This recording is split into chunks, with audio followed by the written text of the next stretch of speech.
सृष्टि बचपन से ही दिखने में सुंदर नहीं थी, लेकिन अमीर बाप की बेटी सृष्टि पर उसकी माँ जान छिड़कती। मेरी बेटी कितनी प्यारी है, भगवान सबको सृष्टि जैसी बेटी दे। सृष्टि धीरे धीरे बड़ी होती है। एक दिन सृष्टि की सहेली कहती है, तू दिखने में कितनी अजीब सी है, लेकिन मैं जानती हूँ हम सब में सबसे अच्छी शादी तो तेरी ही होगी। तेरे पापा अमीर जो है, पर बता नहीं सकते यार, दहेज तो हर कोई देता है, ये क्या ज्यादा ले जाएगी अपने पति के लिए? अरे बड़े शहर में कोठी है इसके पापा की। अरे पापा की है ना, कौन सी इसकी है? इसकी होती तब तो कोई भी लड़का इससे शादी कर लेता। अरे पापा की मतलब पापा की है तो मेरी ही है ना? किसने कहा?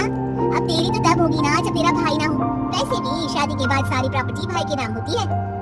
सृष्टि समझ जाती है कि उसे किसी भी हालत में माँ बाप की सारी प्रॉपर्टी को अपने नाम करना है, लेकिन कैसे? एक दिन सृष्टि का भाई शीनू कहता है, बहन क्या कर रही है? तुझसे एक बात करनी है। अरे हाँ हाँ करना, मैं तो तेरी बहन हूँ। बहन मेरी लाइफ में ना एक लड़की है, बहुत अच्छी है। मैं सोच रहा हूँ माँ और पापा से बात करूँ शादी के लिए। सृष्टि को समझ में आ जाता है कि भाई की शादी होते ही भाभी उसे एक दिन भी घर में बर्दाश्त नहीं करेगी।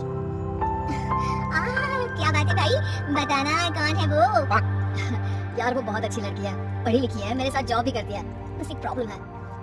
प्रॉब्लम? क्या प्रॉब्लम है भाई? यार वो शादीशुदा है, लेकिन उसके पति ने उसे सिर्फ इसलिए छोड़ दिया क्योंकि उसके माँ बाप दहेज नहीं दे पाए। सृष्टि ये सुनकर न जाने क्यों खुश हो जाती है। अरे भाई तो क्या हुआ, लड़की तुझे तो पसंद है ना?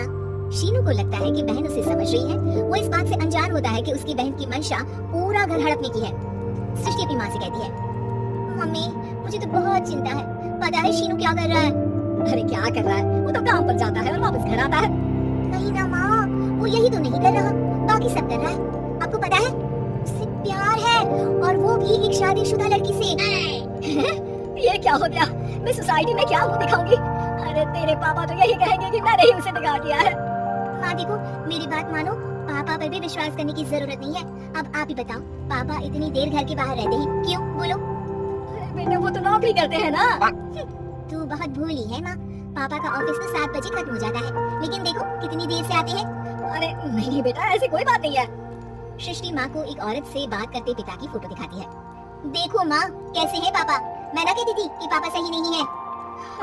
मैं तेरे पापा से बात करूंगी, दे फोटो मुझे। ओ माँ वो तो डिलीट हो गई। लेकिन चल तूने तो देख लिया ना, पापा से बाद में बात कर लेना, और हाँ मेरा नाम बिल्कुल मत लेना। हाँ माँ। अब क्या था, सृष्टि की माँ और पिता के बीच झगड़ा होना शुरू हो जाता है। सृष्टि के मन में क्या चल रहा था कोई नहीं जानता था। एक दिन, माँ सृष्टि के लिए एक लड़का देखा है, वो लोग शाम को उसे देखने आने वाले हैं। और हाँ माँ एक खुशखबरी, मैं और पापा मिलकर एक नया बिजनेस ट्राई कर रहे हैं। शाम को लड़का आता है, सांवले रंग का, सृष्टि को तो बिल्कुल भी पसंद नहीं आता। लड़की की माँ कहती है, लड़की का चेहरा तो कोई खास नहीं, लेकिन अगर मेरे बेटे को आप लोग सेटल कर दे तो मैं उसकी शादी आपकी बेटी से करवा दूं। सृष्टि को लड़का बिल्कुल पसंद नहीं था, उसे भाई पर गुस्सा आ जाता है। लड़के वालों के जाने के बाद कहती है, माँ देखा शीनू मेरे लिए कैसा लड़का लेकर आया, न दिखाने लायक न सुनने लायक, सेटल भी नहीं, वो भी हम करे। अरे माँ मैं जानती हूँ ये मेरी शादी किसी भी घर में क्यों करवाना चाहता है। अरे कैसी बात कर रही है बहन, तूने तो देखा ना, लड़के को मैंने ही मना कर दिया तुझसे शादी के लिए। जिसने लड़का बताया था उसने उसकी बहुत तारीफ की थी। बात आई गई हो जाती है, लेकिन सृष्टि का मन शांत नहीं होता। क्या करूं कुछ समझ में नहीं आ रहा। मेरी शादी हो गई तो ये लोग पूरी प्रॉपर्टी शीनू के नाम कर देंगे, मेरे हाथ तो कुछ लगेगा ही नहीं। तभी सृष्टि को आइडिया आता है, वो किसी वकील को फोन करती है। जी देखिए, अगर आपके मम्मी पापा का तलाक हो जाता है तो आपके पिता की आधी प्रॉपर्टी आपकी माँ के नाम हो जाएगी, फिर उसे वो किसी को भी दे सकती है। सृष्टि अब माँ को बेटे के खिलाफ करती है। माँ शीनू पर नजर रखा करो, वो जिस लड़के के प्यार में है ना वो शादीशुदा है, यहाँ आएगी सारा पैसा रुपया जमीन जायदाद सब हड़प लेगी। पापा का भी हाल तुमसे छुपा नहीं है, ऐसा ना हो कि मैं और आप एक दिन सड़क पर भीख मांगे। हे भगवान, मैं तो जीते जी मर जाऊंगी अगर ऐसा हो गया तो। ऐसा हो गया नहीं माँ, ऐसा ही होगा, अभी समय है आगे का सोच लो। मैं तो कहती हूँ पापा से आधी प्रॉपर्टी लेकर अलग हो जाओ। पापा की आधी प्रॉपर्टी भी हम लोगों को अगर मिल जाती है ना तो अगले 7 जन्म सफल समझो। बेचारी माँ बेटी के कहने पर पति से तलाक लेकर अलग हो जाती है। सृष्टि अब पैसों से गाड़ी और अपने दूसरे महंगे शौक पूरे करने लगी। उसके दोस्त भी उसके पैसे इस्तेमाल करते। सृष्टि कल तुम कहाँ थी? मैं सारा दिन घर पर अकेली थी। तो मैं क्या करूँ, मैंने ठेका तो नहीं लिया है ना तुम्हें संभालेगा। माँ को सृष्टि से ये उम्मीद नहीं थी। वो बैठकर रोने लगती है। वहीं उसका पति यानी कि सृष्टि के पिता आ जाते हैं।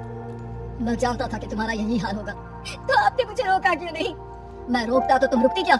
सृष्टि के कहने पर तुमने मुझ पर अपने बेटे पर शक किया, लेकिन तुम ये भूल गई कि कैसे हम दोनों ने मिलकर जीवन में इतना सब खड़ा किया। माँ पति के गले लग जाती है। मुझे माफ कर दीजिए, मैंने आपकी कमाई का एक बड़ा हिस्सा गवा दिया। कोई बात नहीं, तुम साथ हो तो मैं ऐसी 7 प्रॉपर्टी खड़ी कर दूंगा। तभी वहाँ सृष्टि आ जाती है रोते हुए। माँ, मयंक ने मुझे छोड़ दिया। वो बोल रहा था जब तक मेरे पास पैसे थे तब तक ही वो मेरे साथ था। पापा, माँ, मुझे माफ कर दीजिए।